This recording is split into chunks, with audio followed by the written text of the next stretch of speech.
Welcome, everyone, to another episode of the Unscripted show. Today, I am happy to have Mike Barry from Logitech. Mike, great to have you on. How's it going?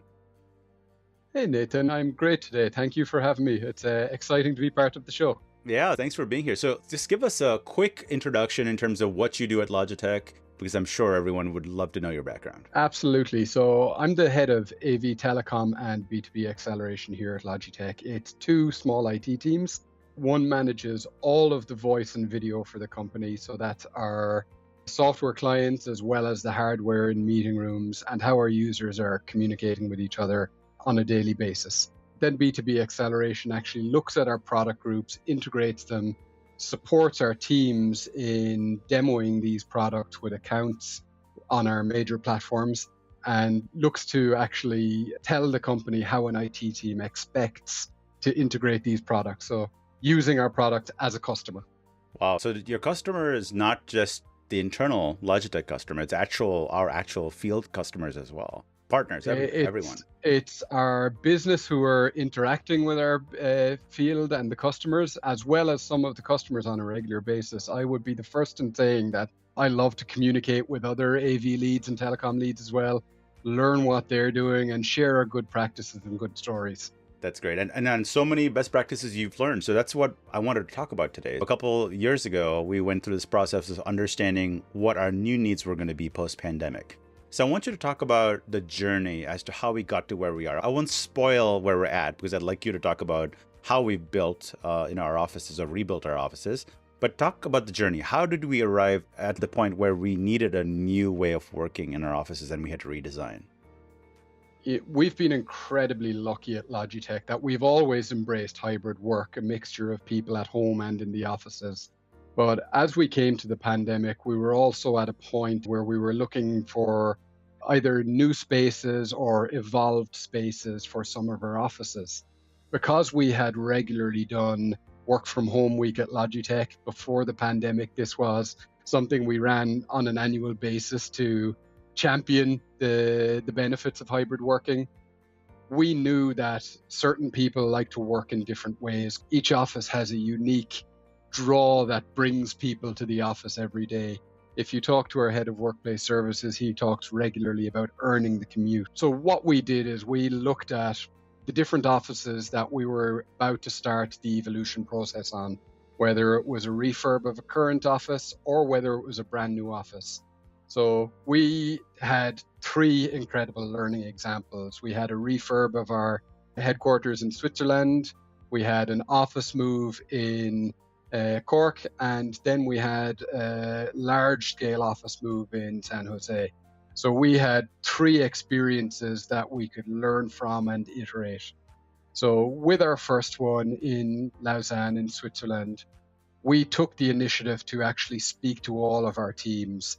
This really beautifully coincided with Logitech Sync being released and us getting new analytics in our room usage that weren't just based on booking data. So in the past, what we would have done is looked at our booking data for the resources, spoke to teams, and we might have ended up with probably an out-of-the-box style office environment that didn't really fit teams' needs, but it was very much the same as every office on the block. This was how offices were designed. We began to speak to teams. We engaged with everyone in our Lausanne move. And what we learned from that was that different teams have different needs.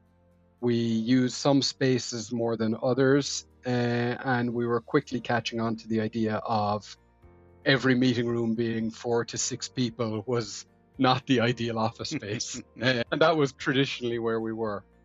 We moved on to the Cork office and we had learned a little in Lausanne. And we also now had people counting in our rooms from our cameras coming into Logitech Sync. This was incredible. This was a really game changer for deciding how the spaces are used. When we were working on the Cork office move, we were moving to a completely new building, an empty shell. We had free reign with the design. It was an incredible experience. We engaged with every single functional group within the building, from finance to IT to engineering to P&C, We have 14 different business groups within the Cork, Ireland office. So we took their orders, we looked at booking data, and we were now able to look at people counting and how every room was filled in general. So this was a great iterative process that we now had new tools to help us craft the building. So if we look at an engineering group, they do a lot of messy, creative, ideating, design work. They wanted 6 meeting rooms for 12 to 20 people, but we were able to say, okay, they're booking 6 meeting rooms for 12 to 20 people, but one of them is fully occupied, whereas the other 5 are in general going to be just 2 to 3 people, and the other 10 to 15 people are remote. So we were able to see the people in the room craft a real usage set of statistics as to what type of room styles we need and what type of spaces we need within the office, whether an open collaborative space would work or whether we needed more video pods. So from our data, we saw that video pods were the most popular style of room needed. 1-to-1 or 2-to-1 meetings were always what is in use throughout the full working day and working week. And these large ideating spaces could actually be shared amongst our audience. And that was an incredible learning, taking real world data, matching it with the requests. So I would call the booking process is even the request. That is the sentiment of how much we want to use these rooms. So taking that booking sentiment, matching it with real world data was incredible.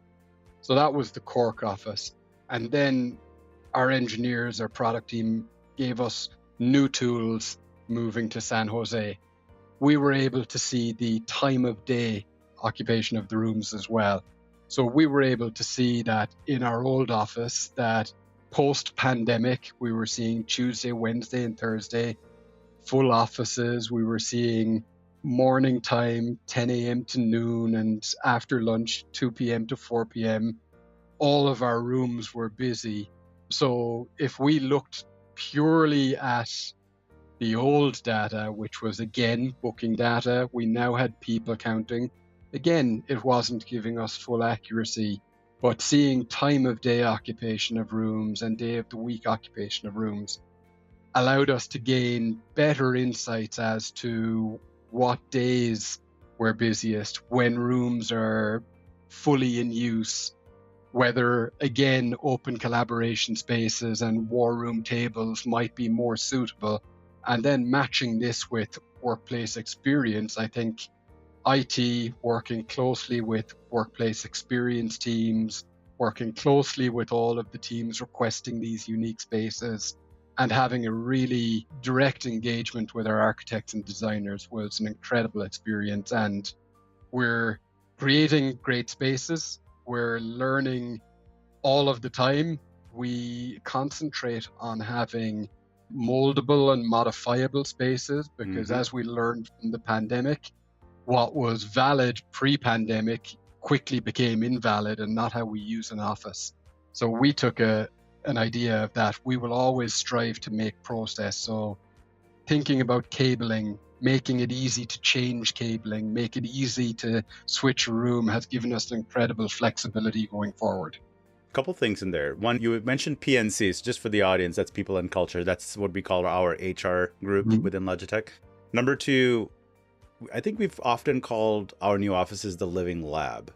Maybe that's a marketing term, but I think it's important to understand that we're constantly, like you said, we're constantly trying to figure out how do we do this better as the needs change of the business.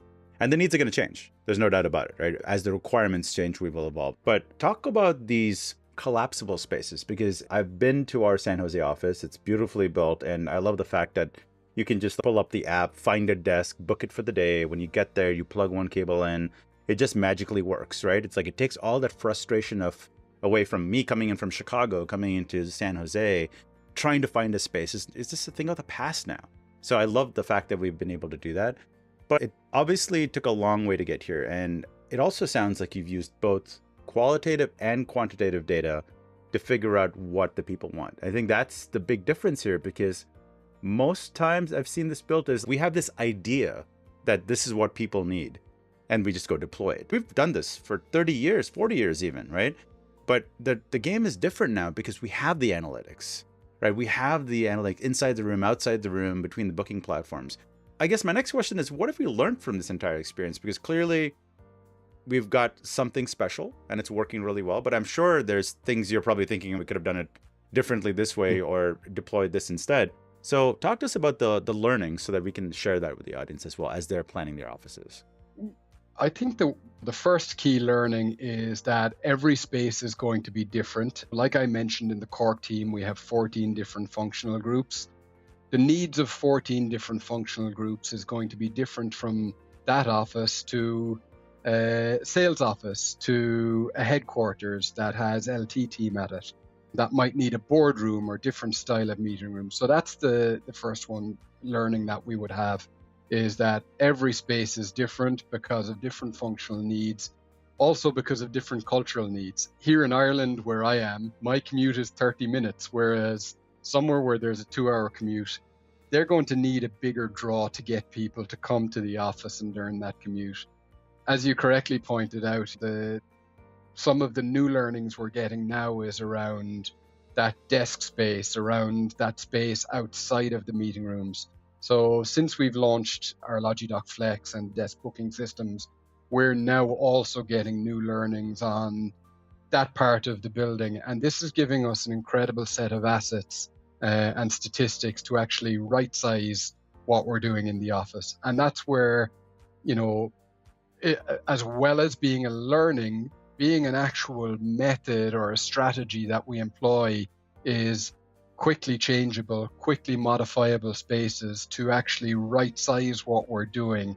And even though we love to celebrate a new building and pat ourselves on the back and maybe have a little bit of a party with the building team, we also need to recognize that maybe there is improvements that we can find 6 months down the line, 12 months down the line, as we learn to use this new space. A new space will bring new habits. A new space will bring a new type of culture.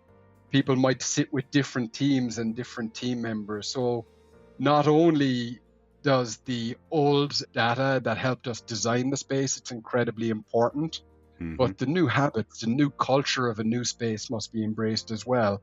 So we need to be able to quickly shift and map the benefits that those new spaces are bringing us. So as a strategy, recognizing that we can always evolve, but using the statistics and the tools that we've been given to help us justify and really tell that story around why the strategy or why we're making the changes, or at a very high level, why we're looking for more budget to change this space. I know budget is always a fun question / discussion from an IT perspective, but it sounds the core of your success here seems to be continuous improvement, listening to the people. You can't discount these things because you're building a space in an office for the people. If you don't talk to them, if you don't understand what their needs are, and I've said this for years, but it's still true, and you've done that. So congratulations. I think you've done a phenomenal job. I've seen the offices. I've not been to Cork yet. At some point, I will make it to Cork. I think there's a similar theme. There's this familiarity. If you're walking into the office, you know how to book a space, a desk or a room. You can go find it easily. And I know it's not in every office, but we're slowly going to that spot where we can rebuild all the offices. Congratulations once again. I think you guys have done a phenomenal job. And Mike, thanks for being on the show. I'm really glad that you were able to spend some time with us and talk about your journey at Logitech.